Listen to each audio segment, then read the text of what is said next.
Muy bien, pues vamos a tener este tiempo de reflexión, primera reunión presencial de oración en este curso 2022-2023. Gloria a Dios, ¿verdad? Sé que hay iglesias que hoy también están celebrando su primera reunión presencial y hablaba con un pastor y nos deseábamos la mejor de las bendiciones, ¿verdad? Nos leía Marisa en el comienzo de la reunión el Salmo 16, del versículo 5 en la traducción del lenguaje actual. Tú eres mi Dios, eres todo lo que tengo. ¿Y para qué más? ¿Verdad? ¿Y para qué más? Y David lo dice en otras formas. Tú llenas mi vida y me das seguridad. Es hermosa la vida que me ha tocado, ¿verdad? Qué bendición. Versículo 6. Señor, es todo lo que tenemos y nos llega. Quisiera leer con vosotros en esta tarde la parábola del Hijo Pródigo, en Lucas capítulo 15, versículos 11 al 32, pero por amor al tiempo solamente voy a leer los versículos 31-32. Estamos con esta serie de las oraciones de la parábola del Hijo Pródigo, que hemos tenido de una forma online en su momento, y durante todo el verano lo tuvimos también pues en las grabaciones, ¿verdad? Quiero leer entonces, simplemente por amor al tiempo, los versículos 31-32. Es la última oración del Padre, la última respuesta del Padre, la quinta respuesta del Padre. Y dice él, entonces el Padre le dijo: Hijo, tú siempre estás conmigo y todas mis cosas son tuyas. Pero era necesario, era imprescindible hacer fiesta y regocijarnos, porque tu hermano era muerto y ha revivido, se había perdido y es hallado. Hemos visto, y después citaremos al final, las respuestas del Padre. Esta quinta respuesta y última es una respuesta reconciliadora. Tú siempre estás conmigo y tu hermano. Dos palabras, dos frases que nos hablan de reconciliación, del corazón reconciliador del Padre. El hijo mayor se creía bastante más que el hijo menor, ¿verdad? Tu hijo. El padre le dice, tu hermano. El hijo mayor se creía más que el otro. Cuando nos creemos más que el otro, lo que estamos creando es un vínculo, permitidme la ironía, un vínculo de enemistad. Lo que estamos creando es barreras, estamos construyendo barreras, ni más ni menos. La actitud de este hijo mayor era una actitud de distanciamiento. Tu hijo. Pero ¿cómo responde el padre? A mí me gustan mucho estas respuestas del padre. Hemos visto las oraciones de los hijos, del menor y del mayor, y ante esa respuesta de tu hijo, ¿cómo responde el Padre? El Padre no entra en ese juego, el Padre va a reconciliar. La respuesta del Padre fue tremenda. Tu hermano. ¿Qué contraste? Tu hijo, no tengo nada que ver con él. La respuesta, si me permitís, racista, clasista. Así después el apóstol dice que cada uno considere a los demás como superiores a uno mismo. Justo lo contrario que estaba haciendo el hijo mayor. El hijo mayor pensaba en el otro como su enemigo. Y el padre, cuando piensa en los dos, piensa como dos hijos, como dos hermanos. Así nos considera Dios. Señor, es que no hace las cosas como las hago yo. Predica así, alaba así, hace las cosas, no hace esto en la iglesia como yo, Señor, sí. Y el Señor dice, es tu hermano. No sé si a vosotros os supone, a mí me supone por lo menos un tirón de orejas muchas veces. El deseo de Dios no solamente es que nos llevemos bien con los demás, sino que estemos conciliados o reconciliados, si ha habido alguna ruptura, con nuestros hermanos, a pesar de que tengamos diferencias. Es que es lógico. Dos personas iguales sería muy aburrido, y muchas veces lo pienso. Muchas veces digo, "Oh, qué rara es la gente", pero después pienso, si hubiera otro como yo, esto sí que sería infumable, ¿me entendéis? Dice el apóstol Pedro, y Pedro sabía mucho de esto de reconciliar, en 1 de Pedro 4:8, ante todo, es decir, mira, pase lo que pase, tened entre vosotros ferviente amor, porque el amor, ¿qué hace? Cubrirá multitud de pecados. El hijo mayor estaba descubriendo los pecados del menor. Tu hijo que ha desperdiciado sus bienes con rameras, y no te digo más porque ya tú sabes, El amor cubrirá. No significa que justifique los pecados, sino que cubrirá. Queridos hermanos, permitidme una serie de preguntas. ¿Hasta dónde estoy dispuesto a cubrir con mi amor los defectos, los pecados, los errores de mi hermano? ¿Hasta dónde estamos dispuestos a eso? Porque el hijo mayor no estaba dispuesto. ¿Tendrá Dios que reprocharnos como al hijo mayor nuestra actitud con nuestros hermanos? Por supuesto, cuando son un grupo de hermanos siempre hay más afinidad por amistad, pero eso no significa que no seamos hermanos, que no nos aceptemos. ¿Tendrá Dios que reprocharnos a cada uno de nosotros por nuestra relación con nuestros hermanos cuando nos presentemos delante de Dios? ¿Tendrá nuestra, valga la expresión, ese área de relación con los demás, pasará como por fuego o será algo sólido? ¿Tendrá Dios que recordarnos que Él no hace acepción de personas, que Él no es como nosotros? ¿Tendrá Dios que recordarnos que el otro es un salvo igual que nosotros, aunque nos parezca mentira? Y a lo mejor podemos decir, es que no da frutos dignos de arrepentimiento. Fijaros, el hijo menor en principio tampoco daba frutos dignos de arrepentimiento, en principio, pero después sí que los dio. No juzguéis para no ser juzgados. Los pecados que le estaba señalando el mayor al menor, realmente se estaba retratando él mismo. Donde hay hermanos, donde hay personas, en definitiva, siempre habrá diferencias. Recordemos que Dios nos hizo a todos diferentes. Nos hizo iguales en un sentido, pero también nos hizo diferentes. ¿Y nos hizo diferentes para qué? Para que esas diferencias nos enriquezcan. Recordamos Génesis capítulo 2, versículo 18, no es bueno que el hombre esté solo.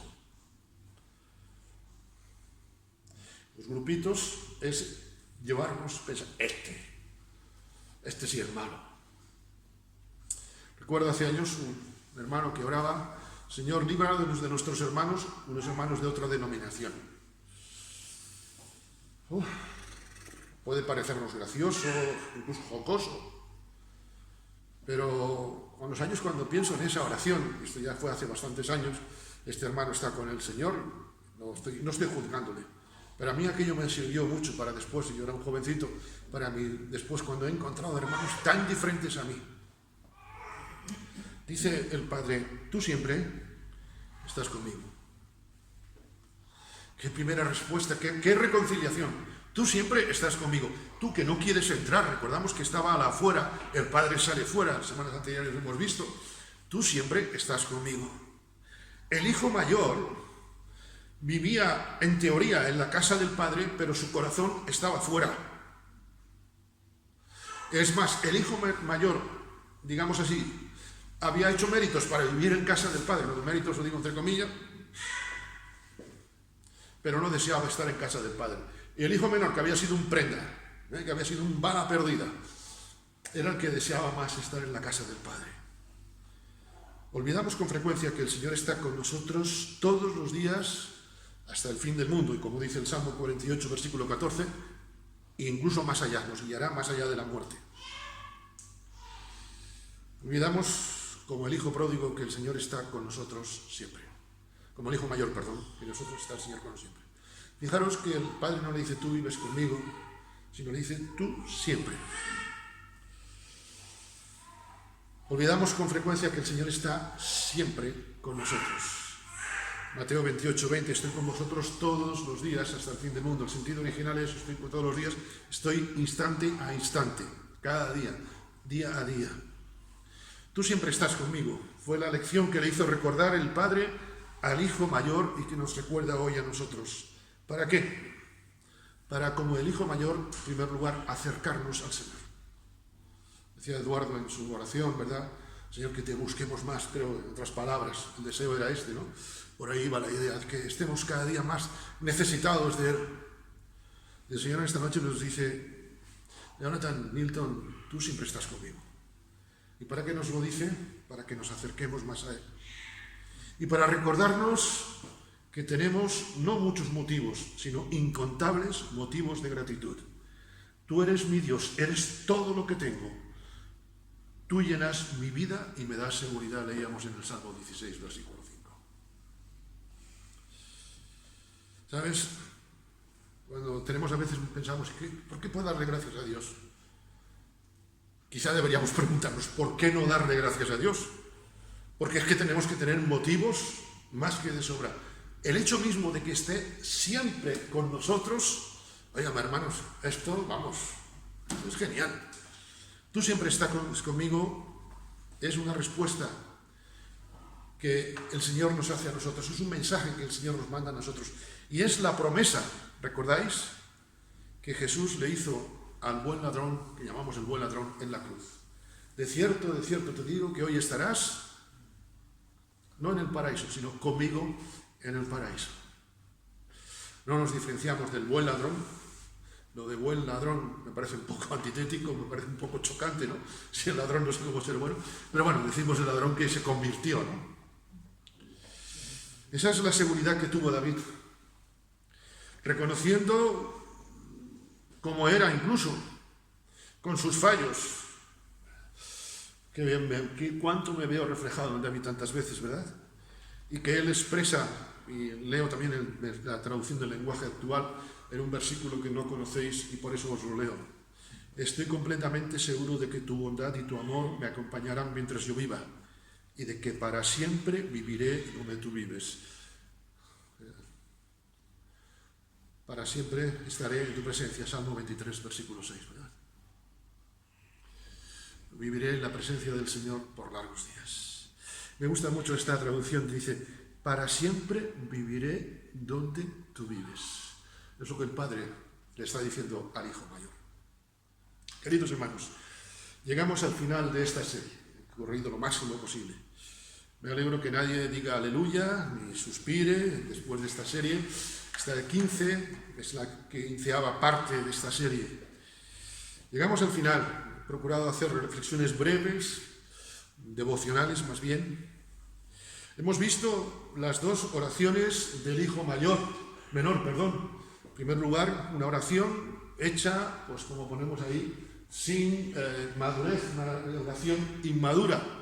En segundo lugar, fue una oración con corazón, la segunda oración del Hijo menor, una oración madura, una oración con quebrantamiento, una oración de un espíritu quebrantado. Por eso el salmista diría, el corazón contrito y humillado no despreciarás tú. Y aquí lo vemos en esta parábola, en los versículos 17 al 21. Y hemos visto también las dos oraciones, y menudas dos oraciones, del Hijo mayor. Las dos oraciones del Hijo mayor, la primera es una oración egoísta, la segunda es una oración justiciera, como vimos las últimas semanas. Pero también, frente a esas cuatro oraciones, hemos visto las 5 respuestas del Padre. Una respuesta dolorosa, en el versículo 12, les repartió los bienes. Las respuestas de Dios a veces son con su dolor, con dolor en su corazón. Fue una respuesta misericordiosa. En tercer lugar, fue una respuesta restauradora, pero también fue una respuesta llena de paciencia, como vimos en la última sesión, y también, como hemos visto hoy muy brevemente, por amor al tiempo, es una respuesta reconciliadora. Creo que esto es el resumen de lo que ha sido estas 15 sesiones, estas 15 reflexiones. Queridos hermanos, he dicho que termino y voy a terminar, no os preocupéis. Ojalá aprendamos de los errores de los dos hijos.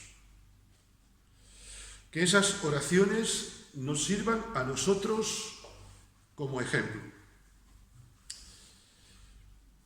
Para saber que a veces, como el hijo menor, nos equivocamos, pero que Dios está dispuesto, así nos quebrantamos, perdonarnos y extendernos sus brazos, ¿verdad? A que no estás no es tarde para volver a la casa del Padre. Que cuando veas que solamente hay algarrobas, recuerdes que en la casa del Padre hay abundancia de pan y tú estás pereciendo. Yo estoy pereciendo.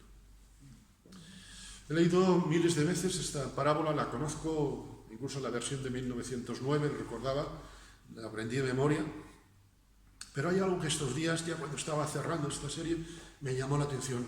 No sabemos, y ya sé que es una parábola, qué decisión tomó el hijo mayor. No sabemos si entró. Es una parábola. ¿Qué decisión tomarías tú? ¿Qué decisión tomaría yo? Y es una decisión responsable que cada uno debe tomar delante del Señor. Ojalá aprendamos del Padre. El Padre respondió mucho más que 2 oraciones a cada uno de ellos. Dios sigue actuando como el Padre. Recordamos que su promesa es bien clara. Clama, aún con tus torpezas, aún siendo terco como una mula, como el mayor, aún siendo terquiño, y ahí le quedaba el hijo menor en la primera. Y dice el Señor, yo responderé. El problema no es que Dios tarde en responder, el problema es que no nos convencen las respuestas de Dios que es diferente. Y a veces nos empeñamos en una cosa, no, el Señor no ha respondido, te está respondiendo, pero es que si tú no quieres, porque el Señor siempre responde. Ojalá las 5 respuestas del Padre nos lleven a imitarlo cuando los demás hacen lo incorrecto. Porque aquí tenemos 2 hijos que estaban haciendo lo incorrecto. Incluso al que pedía su muerte, dame los bienes, también le respondió en primer lugar. Al que se creía más que el otro, también le respondió. Ojalá nosotros también imitemos al Padre, para cuando los demás quizá hacen las cosas incorrectas, tengamos respuestas de misericordia, respuestas de amor. Pero sobre todo, ojalá estas 5 respuestas del Padre nos lleven a amar a Dios, porque es lo que Él ha hecho con nosotros. Concluyo con las palabras del Salmo 40, versículo 5, en la revisión Reina Valera contemporánea. Tú, Señor, eres mi Dios. Has pensado en nosotros y has realizado grandes maravillas. No es posible hablar de todas ellas. Quisiera contarlas, hablar de cada una, pero su número es incontable. Amén.